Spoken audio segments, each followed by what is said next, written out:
Okay, hello everyone again. Well, let me talk a little bit about Matlab. Excuse me. Some of you have asked, well, quite a few of you have asked me about being stuck with the question 2F on the assignment. The question 2F is dealing with, well, it's asking you to program in Matlab, well, program in some program, ideally Matlab, because it's simplest. Well, I think it's simplest, but you can program it somewhere else. The impulse responses for the model that you have presumably just solved. So what I'm going to do is go over the Matlab impulse response function program, which I have uploaded on Cecil. So what you have here is basically, I think the best way to go over this is to go over the basic lines. So you don't have to, and the reason why I'm doing it is just to show you how you can easily adjust the program for the purpose of answering the assignment question. Typically at the beginning, the first line is telling the computer, well, telling Matlab to clear the memory, and CLC is a command which clears the screen. You don't need to impose the second one, but the first one is desirable simply because it clears anything that you may have run previously and may be sitting in the workspace or in the memory. So on the right hand side, the workspace window has all the variables that may be in the memory, and currently there's nothing there. On the left I have the command window. This arrangement is just the one I set up, but you can arrange the windows any way you like. And then I declare parameters simply because I'm referring to them. There's no need to declare these parameters, but it saves me, it makes it easier to transcribe equations. For example, here I have an equation which I will want to use, which in the impulse response function, and it refers to parameter b, parameter a or alpha, and these two are variables, but I could, instead of declaring these parameters, which a is 0.33, b is defined here, I could just write numbers all the time. So I could just always say 1 minus 0.33 and 0.33, so I could pick a number and stick with it. But if I want to change it, then I have a problem because I have to change it in every single place in the program. So instead of having to do that, I can define or declare these parameters initially and give them names. The names can be letters of any kind, so A would be an admissible name, and it fits well with I just call them the same names I use in my notes. And so number of observation is 20, and why do I do it? Because later, if I want to, this appears as you can see, if you click on something like ops, it'll highlight it everywhere in the program, so it appears in different places. So when I plot something, when there's a loop, there's number of observations. So rather than having to search and change this number of observations every period of time, or every time I want to change them, I can do it, just declare and do it once. Okay, and the next thing is these semicolons, which you sometimes see, sometimes you don't see. So the semicolon denotes the end of a line for the Matlab. So for the program reads it sequentially. It starts on line 1 and reads the first line until it hits either a semicolon or runs out of, well, I don't know what exactly it does. At some point it stops reading it. Semicolon is more efficient to indicate the end of the, actually it's not, let me go back. I'm mixing this up with, I think, basic or C or something. No, semicolon does not denote the end of line. Semicolon just denotes whether or not you want Matlab to respond with anything after you have declared something. If you want to respond, then you do not put a semicolon. For example, here, if I highlight these lines and I press F9, it will run them. And so it declares A as 0.33 because there's no semicolon, but it doesn't declare what the value of observation is because there is a semicolon. Additionally, percentage marks denotes a something which is a node which is skipped by Matlab. So anything to the right of a percentage sign is skipped, is not read. It comes up in green here, but that's simply because I mean, in other programs it may, or well, in other editors it may not come up green, but it doesn't matter. So in Matlab it comes on green, but the point is you can write nodes this way as I wrote them here. Right, so number of n, little n is the population growth rate, 5%. The impatience parameter is 0.99. I'm not sure where that came from actually. Usually impatience parameters can be different. So here I have impatience parameter of 1 in the assignment. So basically the first section denotes declares all the parameters including b. Now the next step is to define a steady state. This is not, well, you should define a steady state, and the reason why you should define a steady state is because you want to, when you do the impulse response, you want to be deviating from the steady state and seeing how quickly you return to the steady state, if this is assuming that you're returning to the steady state. I mean, there could be changes where you come to a new steady state, but that's not what we are working on here anyway, so you will be returning to the steady state.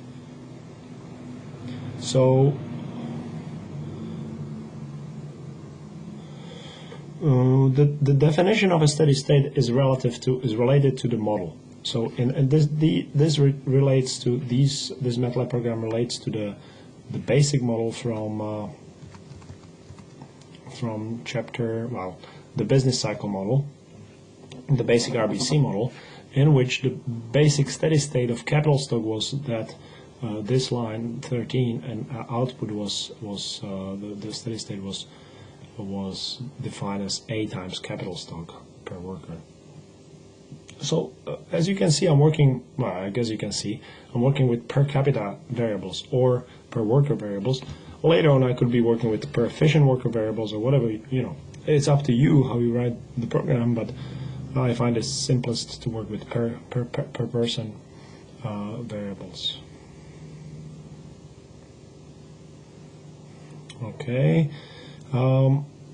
So the next thing is the lines 16 to 20 are just giving you, well, are doing something which you can skip. So I could simply comment it out as follows. Comment, which basically means it'll not be executed. But what I do is populate for variables for observations 2 to 20. OBS is the number of observations. Variable K1 and variable Y1. Now, why did I give them names K1 and Y1? No particular reason. As I mentioned in class, you can call them Peter and Jenny, but K1 is just a variable which is a capital per worker, and Y1 is a variable output per worker. Why the 1? Well, the 1 is just because I will be creating other variables which will be capital per worker in the second scenario, in the third scenario, I'll give them names K2 and Y2, K3 and Y3. But of course you can call them anything else, so you can use anything. In parentheses, the number 1 in parentheses means the first value, so that actually matters. So this is the number in parentheses denotes what value of that variable K1 am I talking about. This is the first one, and this is also the first one, and then I run a loop which would fill ith observation, or ith value of this variable with whatever I give it, and ith value of output variable with whatever I give it. Right. So I'm literally referring to past. We'll get through a loop like this immediately below here. So I'm not going to discuss the loop yet. Yeah. Sorry for the odd pauses. I'm also looking at some notes here, which you can't see. All right. So the next part is white noise shock process. So I'm basically going to refer to Okay, so I'm basically going to refer to the steady state that I have defined above, this one here, and I'm going to look at the deviation from that steady state following a white noise shock. Alright, so we again initialize the process. Actually, so this part here, now I see how I programmed it. So I could have uncommented this whole thing. So this was literally pointless in a way. I was just doing it there to comment. Yeah, I was just doing it to show you how to prove that it's a steady state. How do I prove that it's a steady state? Well, you know, if you define it as a steady state, then you fill it up with 20 more observations according to the law of motion, which this is the law of motion. You will see that it's a straight line. It doesn't move because it's a steady state. All right. So the first part is basically superfluous. You don't have to have it there. You could just declare the parameters, declare the b. Time is going to be just matter. You know, I'll be plotting things, and I will have on the x variables. I'll have this vector of 1 to 20 or whatever the number of observations. I give it a name time, but you don't need to do that. But I'll keep it so I can recycle it later on. All right. So the white noise shock process is the first part. So again, now I need to define the TFP process, or productivity process, vector A, and we take this as exogenous, of course. We initialize it. I have to define this vector. How do I define it? I can fill it with zeros. I could fill it with something else. I could call it ones, but with zeros. So let's start. And the dimensions of the vector are 20 by 1, so it's a column vector. How do I know it's 20? Because obs is 20. I defined it earlier up. Okay, and E is the empty column vector of shocks. I will have to fill it with something, but for now,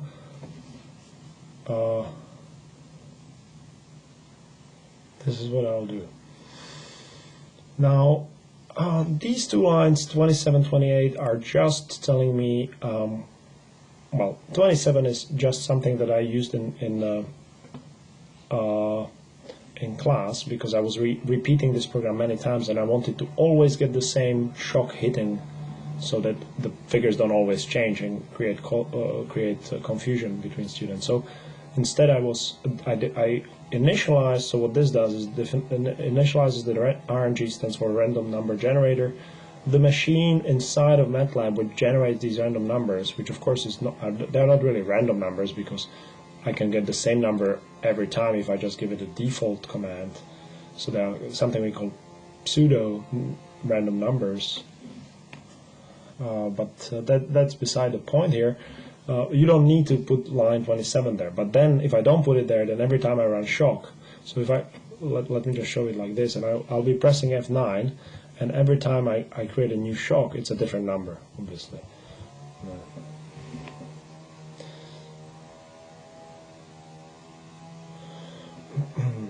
Okay, so let's just follow with that. Now, this is a one-time shock. So one of the parts in the assignment is asking you to do a one-time shock, and the other one is asking you to do a permanent shock. So the one-time shock, how do I create a vector? So I have a vector of shocks. The initial value, the first observation is the initial value, which has no shock, and then in the first value after that, which is E2, I give it this shock. All right, so I have populated the relevant values for the shock column vector E. In this case, it's one value only, so in the second one. So everything else is 0 with the shock I like. All right, and that's line 29. Now line 32 is again the steady state. So I defined this time it's going to be column vector name K2. The first value is going to be steady state. Initializing it. The second value is going to be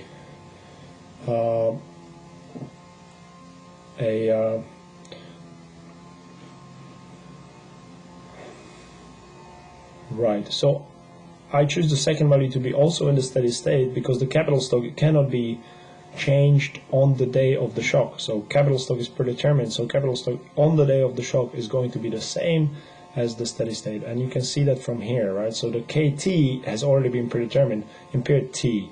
In period T, what you're choosing is how much you want to invest, which is going to be the source of capital in the period T plus 1, but you cannot choose the capital stock in period T anymore. All right, let me pause for a sec. All right, so that's in the second period. And of course, output in the second period can also be initialized as, well, I didn't have to do, oh no, this is the first period output. The first period output is initialized as just the definition of output process.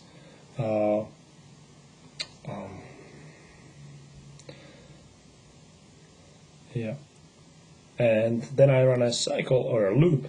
The loop starts with a command for and ends with a command end.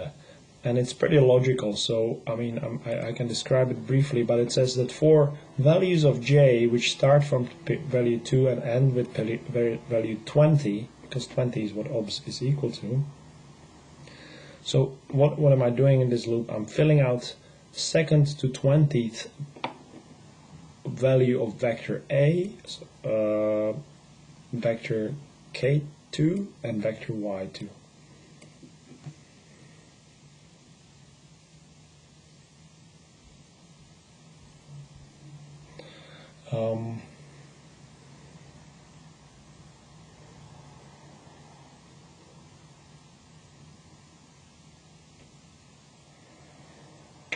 Right.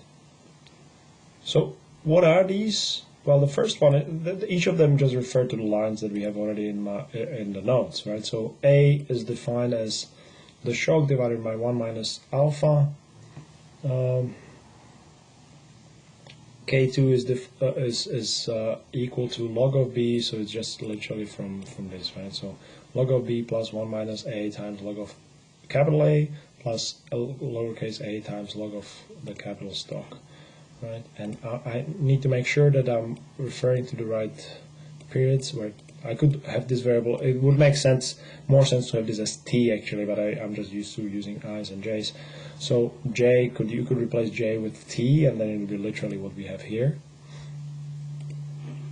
And output in period J is equal to 1 minus A times TFP in period J, and plus A times capital stock per worker in period J. Right. And this loop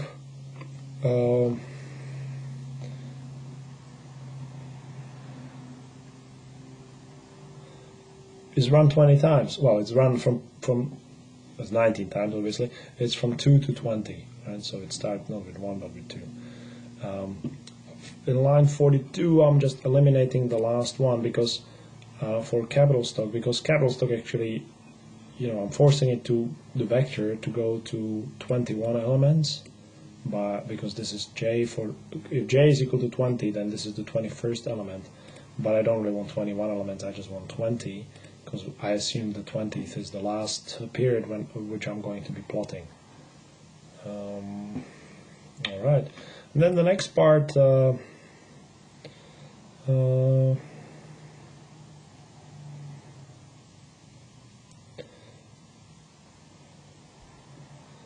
The next part is just a figure which plots what I have just created, and these are the impulse response functions. And I mean the key command here is this, line 47.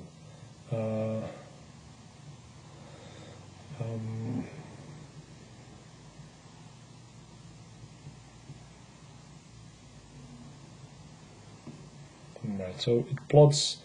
The general plot command just has 2 components. So you could just have 1 component, but if you want to plot 2 lines in a single figure, you need to give each line the x dimension as well as y dimension.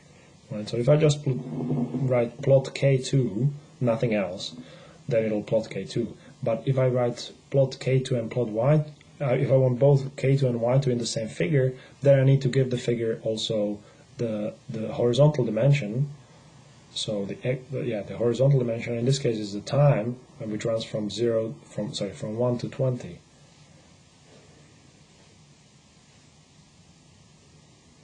All right, so that's what I kind of simply plot. Now the subplot command is just this figure. I'll run the whole thing, so I'll go all the way here, just so you can see. So I had this, where am I? Oh.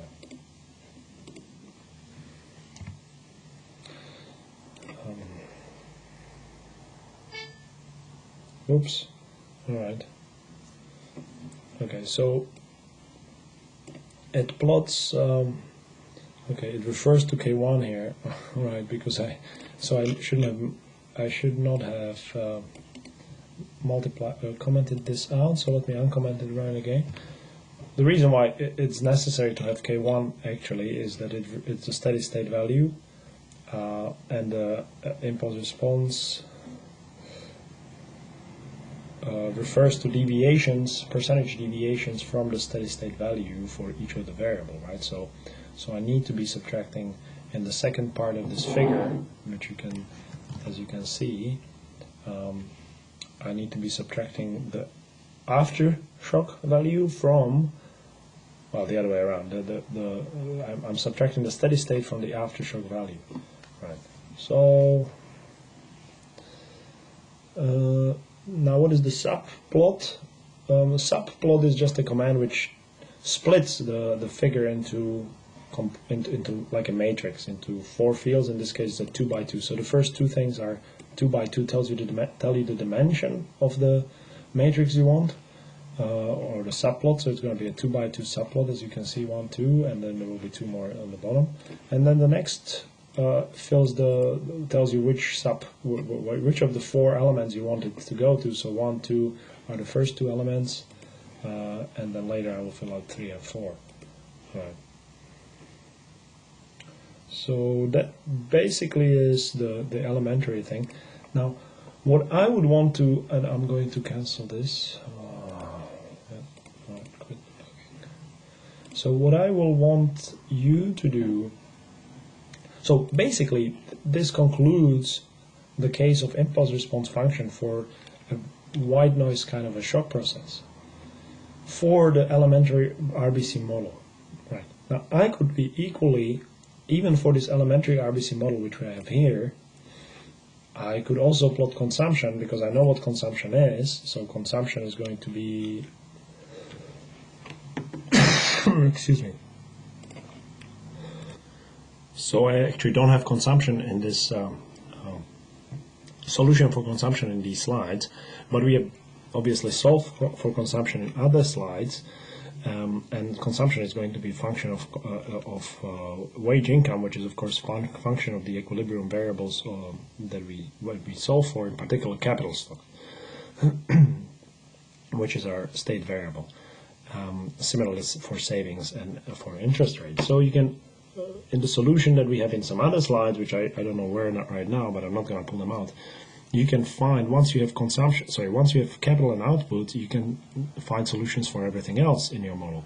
And consequently, these equations need to be defined in the usual format that we have written down here, but they basically will follow exact format of the solution, even though these are literally the percentage deviations.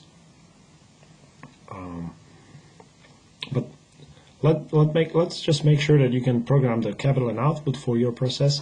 If you do consumption and whatever else the question is asking, consumption, output, and labor, okay, then that's great. But if you can't, that's okay. I'm not going to be too stressed about it. Right. So that's for this model. So in your model, in the assignment, the solution is going to look different, but you don't need to be stressed about it too much, because all you need to do is rewrite the equations that are relevant for your model. Now, I do realize this is somewhat difficult, so I'm not I'm not saying that this is an easy assignment, but. And if you don't do it, you're not going to lose a lot of marks. So parts F and G are not terribly taxing in terms of, did I say how much? Each part is worth 4 marks, right? So, I mean, these two are going to cost you 8 marks out of 28, plus was the first one, 10 marks, 38. So yeah, okay, it's not non-negligible, but I mean, if you do something, you'll get some marks. But the key point is you write down the equations for your solution. You write down the impulse response functions for your solution, and then you program. You change these two functions. That's it. So you change them for the values that reflect your solution, both here and here, and that's it. And I mean, you need to change the steady state, which will look differently. You'll need to change these lines. You'll need to change the steady state here again. You can delete this, basically, earthquake scenario, right? And you can change these, right? So all of them need to be adjusted, but basically once you adjust them, everything else will run. You will still get the same figure, right? And then finally, well, not the same as what I have literally, but you'll get a figure which has slightly different propagation, and it'll look differently, but anyway, it'll be a response to an impulse. A response to a shock. And then the second one is a shock which is autoregressive. Everything stays the same except for the shock process. The shock process has to follow.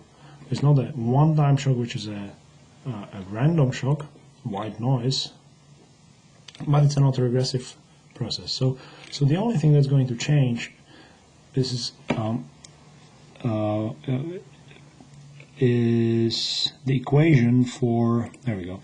Is the equation for TFP, the variable which we call A. Okay, so I define a shock in the same way, and it's exactly the same shock because I reset the random number generator to the same initial value, and the vector of shocks therefore is exactly the same as what I had earlier. So it only has one element in period 2, and that element equals to this random shock. So let me just see what it is. So the shock is 0.5377. That's what you have in the notes, or what we have done in the class. So it's a positive shock. And then I use this assumption of autoregressive TFP process, and that's coming from somewhere again in the lecture notes. So for an impulse response functions, this is white noise. And stationary autoregressive process, yeah, so that's the equation which I have programmed. Okay, I assume that G is 0, so there's no deterministic growth, I assume G is 0. Right, so that's the equation that you program. Of course, this will imply, I can show you what it looks like, so I'll put a stopper here. And if you press F5, it'll run the program all the way to this dot. If there's no dot, it'll run the whole program. So there's nothing above. Okay. It's stopped at the dot, and the way you unstop it, you go to editor and you quit debugging. Alright, so it created this variable A, which now looks differently, and if I plot it, if I just want to plot A, it'll be plotted in one of these, in the most recent window. Unless I give it a command, because it's, yeah, unless I say figure 2, in case it opens a new window for a figure, and then I can say plot A again, and it plots it there, right? So it's a one-time shock, which then, because the TFP process is autoregressive, it's backward-looking, it'll take a long time to decline. Even if in period 5 there is no shock, the value of A in period 5 is equal to rho, which is 0. Some high number, 0.9, is 90% of yesterday's value, which was period 4, this high, plus the current shock, which is 0, and so on and so forth. Okay, so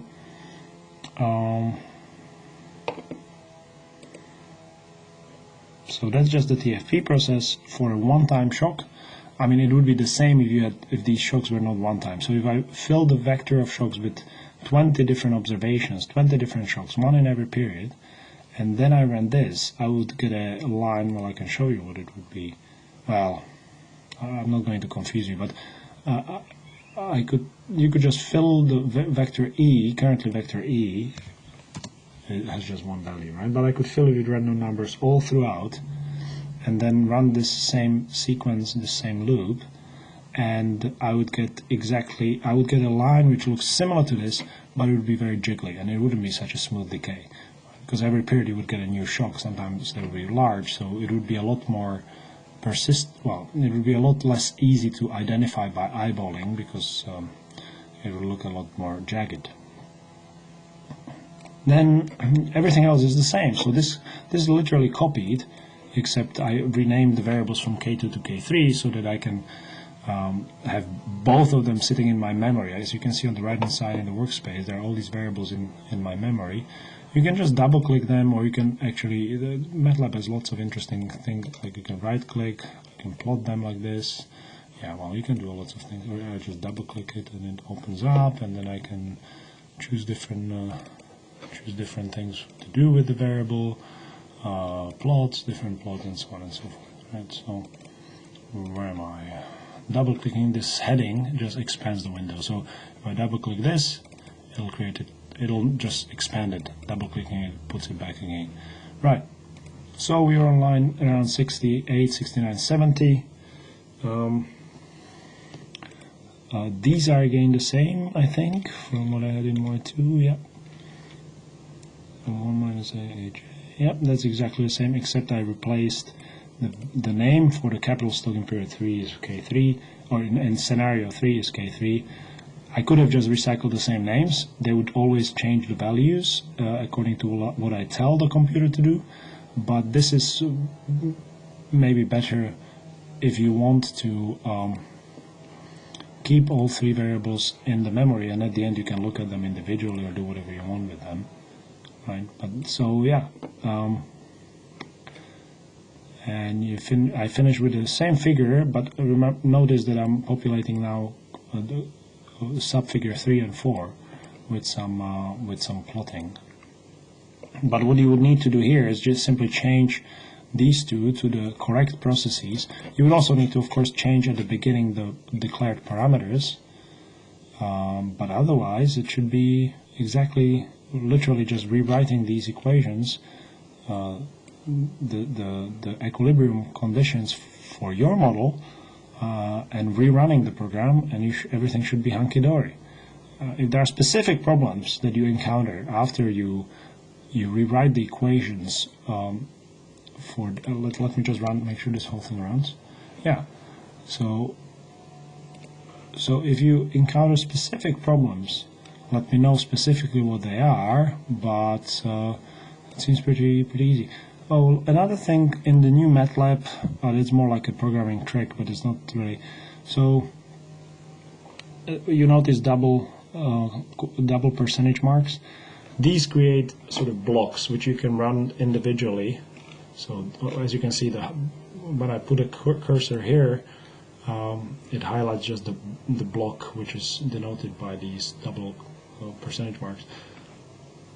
You can typically when you press F5, the whole program will be run, so these blocks don't matter. But you can just work on a particular block and run it individually by putting your mouse cursor there so that it's highlighted, and then pressing Control Enter. Okay, it runs just that block.